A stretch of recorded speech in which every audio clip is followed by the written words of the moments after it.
Hi Capricorn, it's Sloan Rhodes here. Hi subscribers. Okay, so this is your love and romance reading, Capricorn, for mid-November through the end of December. Thank you for your patience. I'm sorry that I was a little late getting your sign out, but let's go ahead and get started. So I'm going to be getting one card from the Sacred Geometry deck, and then one card from the After Tarot. And what else did I want to say? Capricorn, all of my readings here on the YouTube channel are available on the audio podcast. There's a link below, so if you want to listen to it as well as watch it here on the YouTube channel, you can do that. And then on my website, sloanrhodes.com, there's a link up here as well as below. I do have a resources page. So whenever I do these readings, I do say they're for Sun, Moon, and Rising, and for love, many of you like to look at your Venus sign. So if you don't know what those are, on my resources page on my website, sloanrhodes.com, there are a lot of links to different information for everybody, but there are two links in particular that will take you to websites where you can find out that information for free, as long as you know, like your, I think where you were born and your birth time. Okay, Capricorn, let's go ahead and get started. Mid-November through the end of December 2018, the beautiful Earth sign of Capricorn, love and romance. Garden of Delights.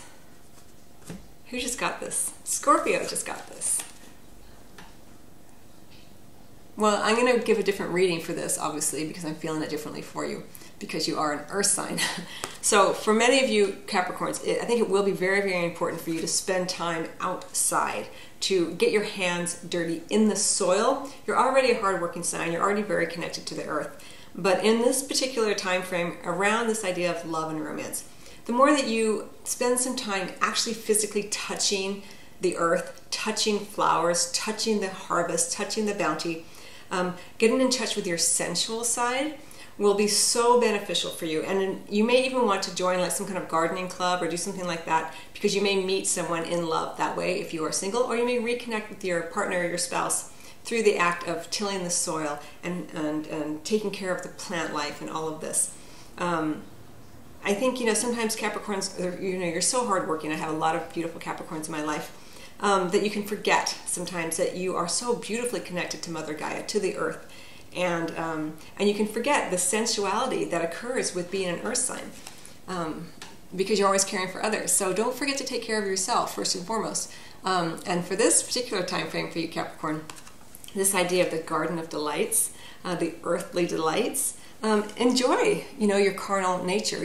As I said for Scorpio, there's this kind of lizardy dragon thing, and it's chomping on, these two sort of reddy pink flowers or some kind of fruit here.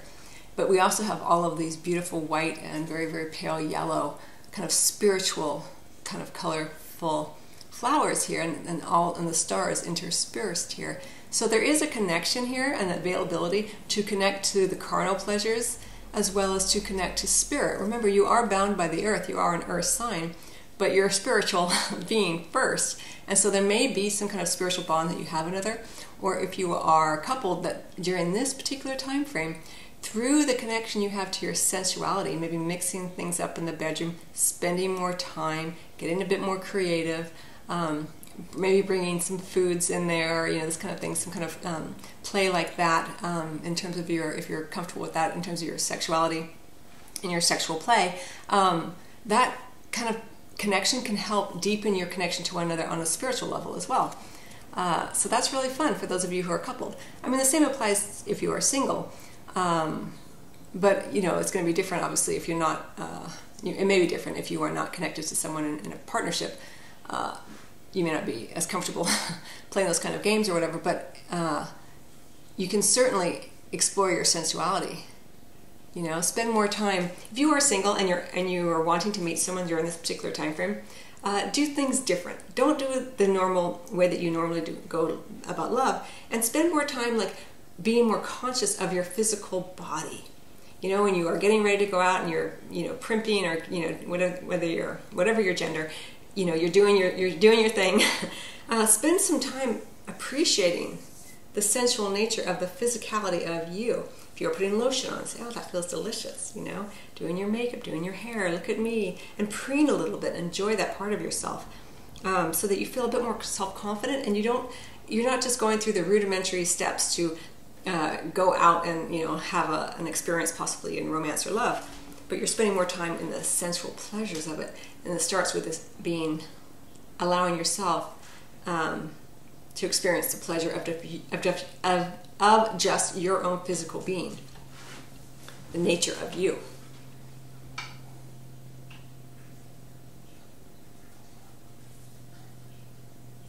Remember, you don't need to have a partner in order to express your sensuality. Of course, it's fun. We enjoy that. But if you are not coupled and you start to feel lonely, like, oh, I'm never, look at me, I preened and I went out and I didn't meet anybody. It's not about meeting somebody. It's about appreciating yourself, the physicality of you. How wonderful it tastes. It feels to taste something delicious. When you're cooking or you're eating something, to feel the air upon your face, the sun upon your face, the wind in your hair. A nice cashmere sweater or something soft, or anything like that, a silk scarf, whatever feels good to you. Recognize it, take notice of it, and celebrate it in the moment. This feels so good, this feels delicious, regardless of whether or not you are experiencing it with a partner. The more that you amplify those energies and enjoy sensuality just for the sake of sensuality, and enjoy your physical body just for the sake of having a physical body and having the gift of this incarnation, you're more likely to take the focus off of trying to find a partner and just experiencing the sensuality, and you're more likely to draw in a partner because you're not so focused on getting it. So a lot of messages in there for Capricorns. And not that you don't already do this anyway, but just during this particular time frame, there's more emphasis on it. And for some of you, it may be that you have a partner who loves reptiles, or maybe you love reptiles. I don't know why it's coming in like this. And you see a beauty in them. Some people might see a reptile and think, oh, a cold-blooded animal. But when you appreciate the life and the color and everything that they bring in terms of a reptile, recognizing the sensuality that even reptiles have, the snakes, this kind of thing, the transformation that can occur, and the sexuality that snakes often represent. This, of course, is a lizard, but you may even meet someone, if you're interested in reptiles, at a show or this kind of thing. Yeah. Kind of weird how that came in, but okay. All right, so let's go ahead and get, oh no, I just lost the card for you. I'll find it again if I have to show it. Let me get the After Tarot. Now I want to find that card.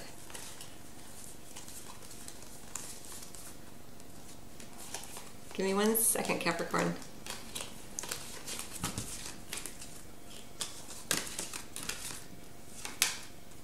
Some beautiful cards in here in this deck. Here we go, Garden of Delights.